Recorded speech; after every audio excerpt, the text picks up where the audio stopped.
Hi, I'm Lance Lambert. Thanks for tuning into the Vintage Vehicle Show. We are in Pasadena, California at the Art Center Car Classic. This is an event that features some of the nicest cars, the most beautiful cars, the most valuable cars that you have ever seen. You're going to get a chance to see some of these cars, meet a designer or two, and maybe a couple other people that look familiar to you. So you know what I tell you to do every week. Just kick back, relax, and enjoy the show.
You may recognize the gentleman standing next to me if you're a car person or if you're somebody that stays up really late every night. We have Mr. Jay Leno on the show. Jay, thank you very much for being on the Vintage Vehicle Show. Well, thanks for having me. So what came first, comedy or old cars? Actually, old cars. When I was a kid, I always had old cars. My first car I got when I was 14, a 34 Ford, and I spent 2 years back and forward, up and down the driveway, learning how to drive a stick, just waiting for that day when you get your license and become 16. So the car guy came first. Mm-hmm. And your collection seems to be really eclectic in that you have the every guy's car, you have the Bugattis, you have just all kinds. I never really thought of it as a collection. I just like cars, and as you get successful, you make more money, you just buy better cars. So I guess it is a collection. I mean, everything here I drive. I mean, I don't trailer them around. We drive them around. So, yeah, I guess it's a collection. So you've been able to get into probably every collection in the world or the country that you want to. Is today's the collection here at the Art Center? What's your impression of this? Well, I like this one because it's not a lot of cars. It's just really important cars. A lot of times you go to shows, and I like 55 Chevys as much as everybody, but when you see 60 or 70 of them in a row, it gets to be in it. It's so crowded. Whereas this, it's all car people. You don't have the kid with the ice cream and, the lady smoking a cigarette leaning on your fender and you go, excuse me, and they go, oh, sorry, so, I mean, they're all enthusiasts, and there's no ropes around any of the cars here because people know not to try and open the door or get in or do anything like that, So the history of auto design, which the show here is focusing around, is Murphy. Does that hold that coach builder hold a real place in your heart, or is there a favorite that you have from the past? Well, I like Murphy because it's American. I mean, when you think of coach builders, you always tend to think of Filoni, Flashy, and Mulliner and all. So we Americans have always sort of been second-class citizens when it comes to that type of thing, because the Europeans were there first in a lot of cases. And I think Murphy shows that we're right up there with them. So when you're driving down the road in one of your cars and people see the car, they do a double take, they see you do a double take. Well, they usually go, "You're on fire! Look, you're on fire! Hey, your knockoff fell off." I mean, there's always a reason. I think they're waving at me, and then, of course, they're usually telling me of some impending doom. There's a bunch of steam coming out of your car. There's steam coming out the back. I overheard you a bit ago telling a story about the front end of one of your vehicles becoming one and alone by itself when you were driving. This one here, coming in today, actually. Wow. I noticed I lost a bolt out of the steering linkage, and I turned the wheel, and I kept going straight. So we pulled over the side of the road and took apart a stop sign, don't tell anybody, and took the bolt off, and now I'll nurse it home. Okay, well, why don't we stop this interview? Why don't you and I just get down to our shirt sleeves, get underneath the car, and fix it. Does that sound good? That sounds good to me. All right, let's get to work, Jay. Thanks. Thank you. Walking around here at the Arts Center, there are a lot of well-known designers, well-known people here, and we're walking along, and there is Chip Foose. How you doing, Chip Foose? I'm doing great. It's good to be here, Lance. Great to have you on the show. So you are an alumni here. Yes, I am. I actually graduated in December of 1990 from the Arts Center, and it's just been a fun road ever since. And the rumor is you've done all right for yourself since then. I hope so. At least my wife. My wife is my barometer there. I know when I've messed up, and I know when I've done well. And you get home and it's like, so what? Go cut the grass? Yeah. Well, for a while there, it was go get a job. Yeah. Mm-hmm. Well, you've done well with your job. What was the first car that you designed that was built that put you on the map? The first complete coach-built car that I actually did was with Boyd Coddington, and that was the Roadstar that we built for Buzz DeVosta. Had a Cadillac Northstar motor in the back, and it was a complete one-off aluminum body built by Marcel's Custom Metal. I built the Buck with a friend of mine, Bobby Bruin. We finished the car at Boyd's, competed for the Grand National Roadster Show, looking for America's Most Beautiful Roadster in '94, and then unfortunately we lost to Joe McPherson's I think it was an Infinity Flyer, and that was a beautiful car as well. And such a great crew of talented craftsmen that built that car as well. Yeah. Well, looks like you have some talented craftsmen working on your P32 here. Why don't you tell us about that? Oh, thank you. This is quite a departure from what I'm known for at Foose Design, but my passion for cars isn't just the high-tech hot rods that I've built with Boyd and that I've built at Foose Design. I love the old, getting back to the roots of hot rodding. And that's what this is for me. I look at, the theme behind this car, I'm going to say that first, is what if a World War II fighter pilot from, say in 1948 or 1949 missed his airplane, which would have been a P-38 or a P-40, and turned his Roadster into his Warbird. And what I've used is a Lincoln Zephyr V12 flathead. We clay modeled the nose to look like one of the Warbird noses. It's got the spinner on it. That's going to get cut out where there would have been blades coming out, so we'll get a little more air in for the radiator. But I want the car, when it's finished, to look like we found it in a barn, that maybe this car was built back then. So it is a Brookville body, but I've used all original, early parts underneath the skin. And I want it to look like I found it in a barn, drug it out. It's going to be all patinaed. I can't wait to actually get in it and drive it. That's a great idea. When you're building a new car, designing a new car, are you just focused on what you're doing on the sheet of paper or the piece of metal you're working with, or are you out there, months or years ahead going, well, I want to do this with a car, and I want to do this with a car, and I want to take it here and do this? What happens? As far as what I have in my head, I've got tons and tons of ideas of cars that I would love to build. I've got sketches in the office, and a lot of times a guy will come in and say, yeah, I want to build another car, and I'm not sure what I want to build. I can show him drawings, and what I want him to do is I don't want him to focus in on something that I've got on the wall. I want him to focus in on a theme. And then I want to design his vehicle for him exclusively based on conversations that we've had, so that we can create a car that is his car, and it's not designed for somebody else that he bought. It's his car. And as far as what we're going to do with it in the end, I'm going to say the drawing is just a tool to build the car. All the design criteria, or shall I say final decisions, are based in 3D. Two-dimensional sketch is just a theme to build the car. We may do dimensional drawings and sketches that we can build all the car from, but I want all the decisions to be based on the car itself. Well, you're doing a great job. People used to always talk about Harley Earl, and now they're talking about Chip Foose. So it's an honor to have you on the show, and keep up the good work on Overhaulin. We love that show. Thank you very much. I've been blessed to have worked with some fabulous clients. And it's not that we're just building cars, we're building relationships. And what I love is it's an ever-growing family of friends. We finish these cars, and it's not like, I've done work for the OEs, and that's, you do your job, the car gets built, it goes somewhere, you're not involved with it any longer. When you build a hot rod, you actually go to events, a Good Guys show or a hot rod show somewhere else. Everybody seems to come, and you get together, you go out to dinner, you're having a good time. It's a lifestyle, not just a career, and that's what's kept me here. It's the passion and the love affair of the car that everybody seems to have. Right. The best people in the world are car people. Exactly. All right. Well, thank you, Chip. Thank you very much, Lance. Thanks. Have a great day and enjoy the show. Thank you.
Car collector extraordinaire, somebody who's known throughout the car hobby, Bruce Meyer. It is wonderful to have you on the Vintage Vehicle Show. Well, it's a pleasure to be here. It's a pleasure to be here, too, with all these great cars and wonderful people of the hobby. Yeah. You have this Duesenberg. I guess it's okay how it fits in with here. It's a beautiful, beautiful car. Well, thanks. The connection here today is that they're doing coach build and Murphy body. And this was a Murphy body. It's a one-off, built for Colonel McCormick of McCormick Place in Chicago, the Chicago Tribune. Okay. And what makes it rather interesting, at least for me, is the very low windshield, the chopped windshield, and it's laid back. It's kind of like a GB, one of those kind of monster airplanes with a little teeny cabin. So this is kind of the hot rod Duesenberg here today, and it was done, as I say, it's a one-off, done in 1929. So it fits today. You have such a place in the hobby. Where did that all start? You know, if you talk to my mom, I mean, she wrote in my baby book first observations, Bruce loves anything with wheels. So it's always been that way. I'm just crazy about the automobile, crazier about the automobile people. I mean, it's really all about passion. But I have been a fan of the automobile, anything with wheels, motorcycles, go-karts, anything that has an engine and goes. So it's I think a mutant gene, genetic flaw. Yeah, I have the same mutancy going on in me. The designers that have come out of the Arts Center and the influence of the Arts Center, do you think if you looked worldwide, we are at the top of the pecking order here at the Arts Center? The Arts Center School has been, the ultimate automotive design institution. As a matter of fact, they used to be across the street in Los Angeles from my primary school. So in the early 50s, when I was going to primary school, the Art Center was right next door, and the students would drive up in hot rods and all kinds of custom designed cars. But it is certainly the most influential school throughout the entire automotive spectrum. There's been a couple of efforts to bring Duesenberg back in some form. Not going to happen? I think the idea of bringing Duesenberg back is not a great idea. I mean, it was a very short-lived car, and this is the quintessential Duesenberg. And I think to try and update this into like modern times is a big mistake. And I've seen several attempts, and it just misses so big time. They tried to do it with Packard. They've tried to do it with Duesenberg.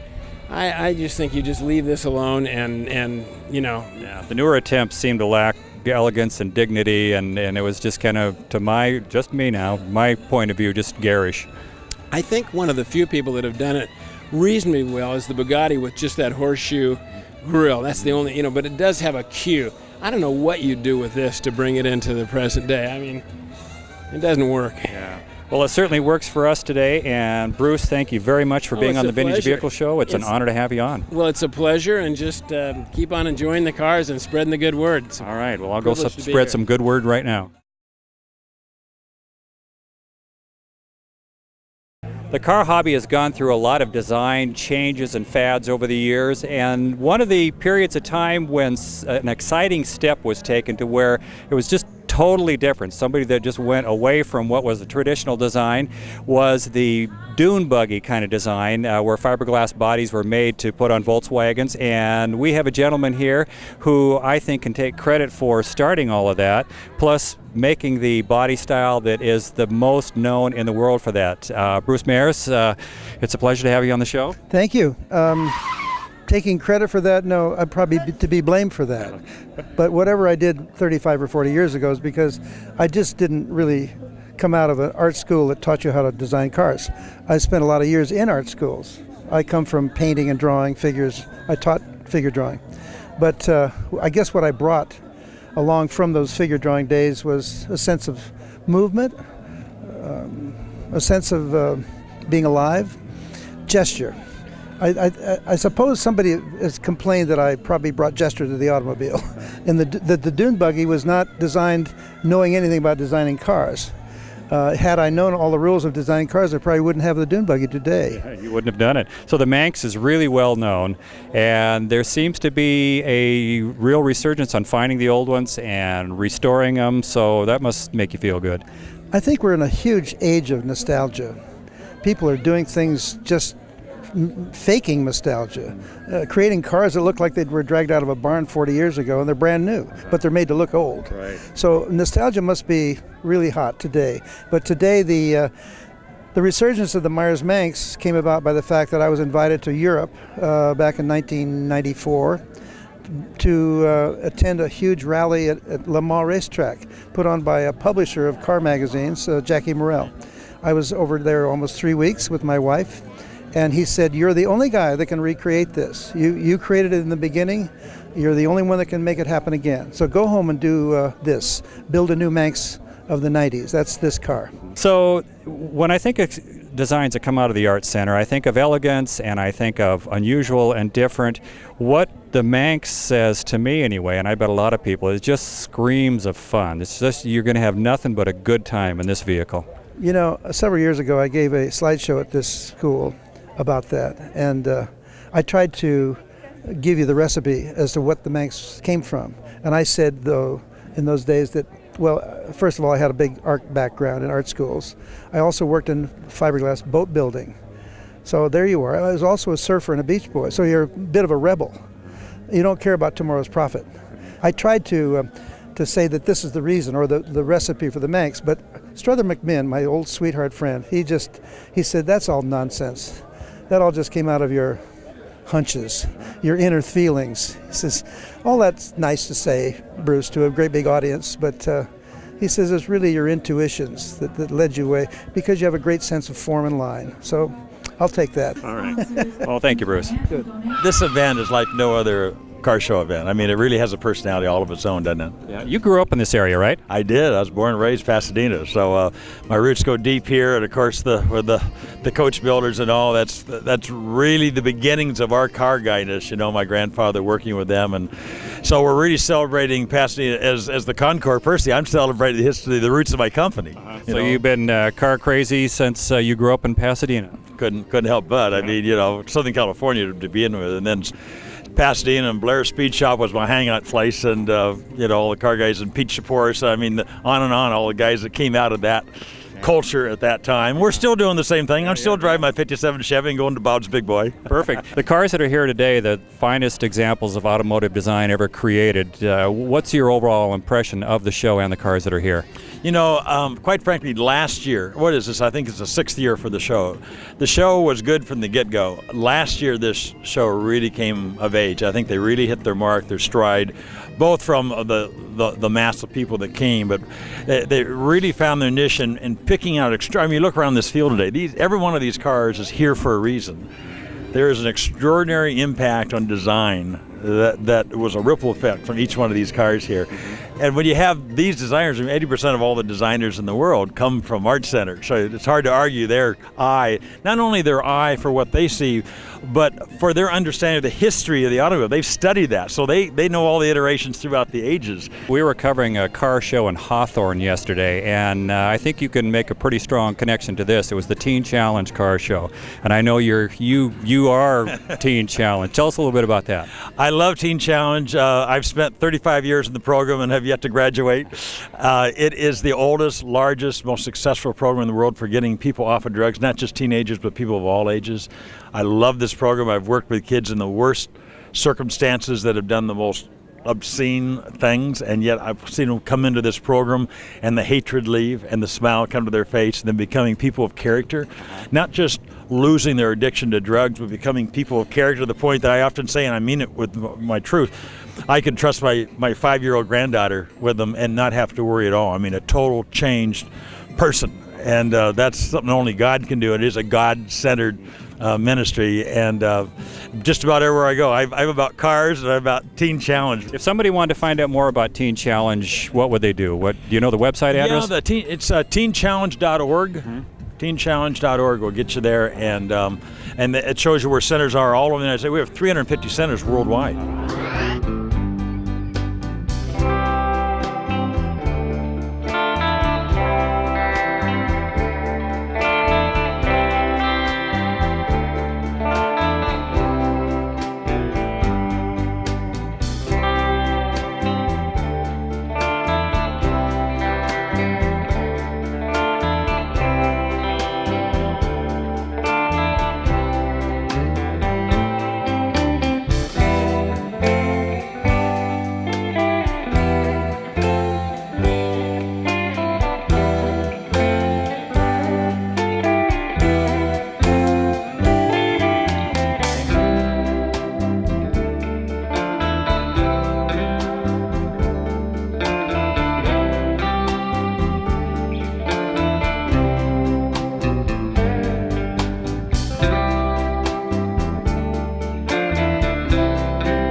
We've had a great time here at the Art Center Car Classic in Pasadena, California. Wonderful cars, wonderful people. We'd like to thank the Art Center for inviting us out today, and until next week, we'll see you. Thanks for watching. Bye-bye.